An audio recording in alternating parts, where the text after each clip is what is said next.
25 సంవత్సరాల శుభ సందర్భంగా రజతోత్సవ శుభాకాంక్షలు. ఈరోజు నాకు అందరికంటే ఎక్కువ ఆనందపడే వ్యక్తిని నేను.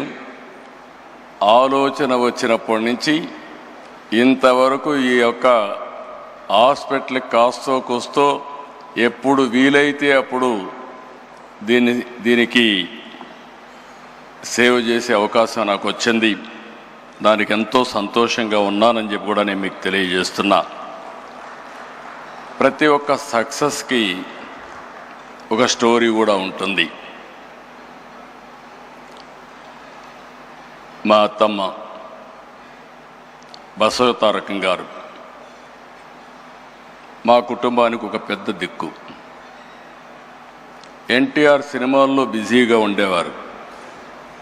ఆయనకి ఎప్పుడు కూడా టైం ఉండేది కాదు.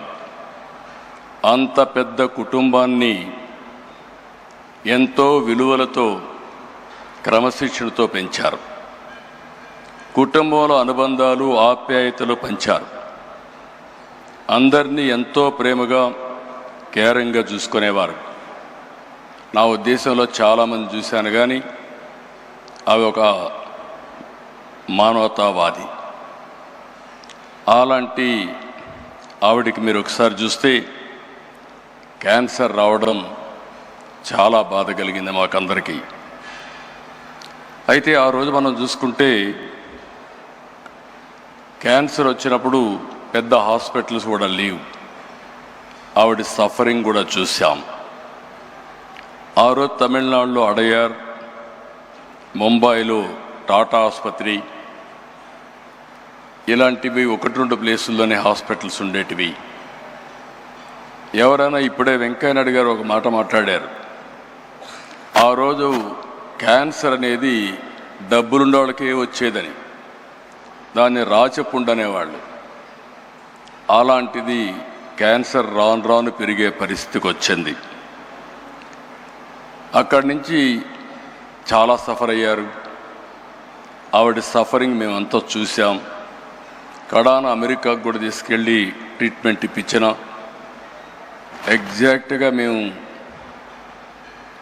ఆగస్ట్ క్రైసిస్లో ఎన్టీ రామారావు గారు తిరిగి ముఖ్యమంత్రి నెలలోనే, 1 నెల 2 నెలల్లోనే ఆమె చనిపోవడం చాలా బాధ కలిగింది. ఆ షాక్ నుంచి ఎన్టీఆర్ తట్టుకోవడానికి కూడా చాలా సమయం పట్టింది.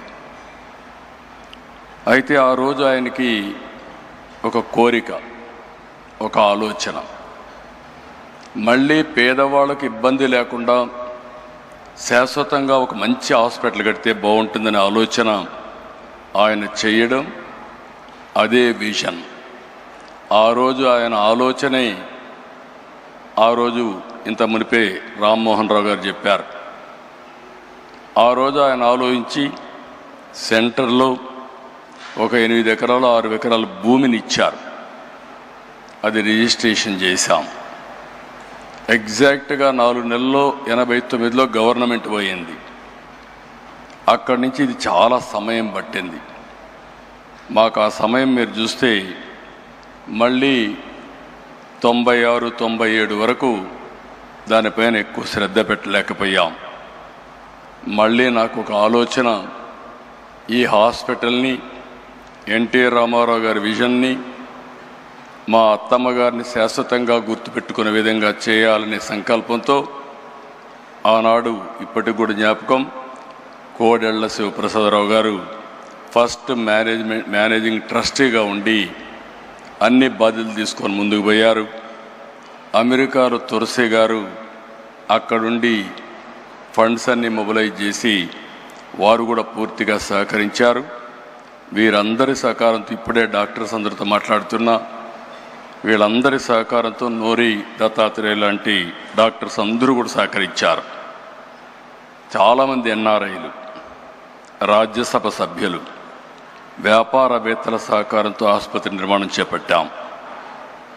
టాటా ట్రస్ట్ కూడా అడిగితే ఆ రోజుట్లోనే వాళ్ళు కూడా ఉదారంగా సిఎస్ఆర్ ఇచ్చారు. 2000 సంవత్సరంలో ఆనాటి ప్రధానమంత్రి అటల్ బిహారీ వాజ్పేయి మామూలుగా ప్రైవేట్ హాస్పిటల్స్ కానీ ట్రస్ట్ హాస్పిటల్స్ పెద్దగా ముందుకొచ్చి ఇనాగరేట్ చేయలేదు. పిలిచిన వెంటనే ఎన్టీ రామారావు గారిపై నుండి అభిమానంతో, అంతేకాకుండా నాకుండే సన్నిహిత సంబంధాలతో ఆయన వచ్చి 100 పడకల ఆసుపత్రి ప్రారంభించాం. అది ఒక ఫౌండేషన్. తండ్రి ఒక మొక్క నాటితే, ఒక ఆలోచన చేస్తే దాన్ని కొడుగ్గా బాధ్యత తీసుకొని బాలకృష్ణ గారు ఈరోజు ఒక మహాకల్పవృక్షంగా తయారు చేసిన ఘనత బాలకృష్ణ గారికి దక్కింది. అయితే ఈరోజు నిరంతరం తపనతో, దీక్షతో ఆసుపత్రిని క్యాన్సర్ బాధితుల పట్ల ఒక దేవాలయంగా మార్చారు. అయితే ఏ వ్యవస్థ అయినా ఒకసారి అనేక సమస్యలు కూడా ఉంటాయి. 20 సంవత్సరాల ప్రస్థానంలో ఎంతోమంది త్యాగంగా ముందుకొచ్చి పనిచేశారు, ఎన్నో విధంగా సేవలు చేశారు. ఇందులో మాకు కూడా కొన్ని సవాళ్ళు కూడా వచ్చాయి.